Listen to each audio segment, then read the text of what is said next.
ഇത് കണ്ടപ്പോൾ നിങ്ങൾക്ക് പലർക്കും മനസ്സിലായിട്ടുണ്ടാവും നമ്മൾ എന്തിനാണ് ഇവിടെ വന്നിട്ടുള്ളത്.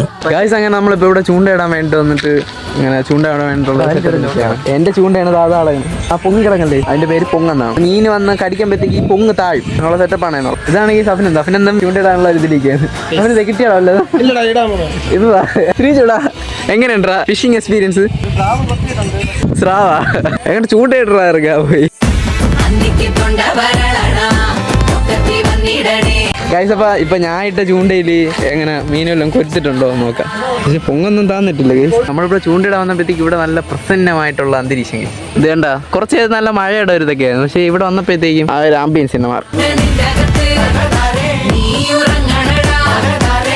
കുറെ നേരമായിട്ട് മീനൊന്നും കൊരുക്കാത്തോണ്ട് എല്ലാവരും മൂഡ് ഓഫ് ആയി. പിന്നെ നമ്മളിവിടെ നിന്ന് പോവുകയാണ് ഗായ്സ്. അങ്ങനെ നമ്മളിപ്പോ ഇവിടെ ചൂണ്ടയിടാൻ വന്നിട്ട് ഇവിടെ മീനൊന്നും കിട്ടിയില്ല. നമുക്ക് ചൂണ്ടയിടാനുള്ള എക്സ്പീരിയൻസ് ആയിട്ട് മീനൊന്നും ചൂണ്ടയിൽ കൊരുക്കാത്തോണ്ട് നമുക്കൊന്നും കിട്ടില്ല. അതുകൊണ്ട് നമ്മളെ ഈ വിഷമം മാറ്റാൻ വേണ്ടിയിട്ട് നമ്മൾ കടയിൽ പോയി മീൻ വാങ്ങിച്ച് പൊരിക്കാൻ പോവാണ്. പൊരിച്ചിട്ട്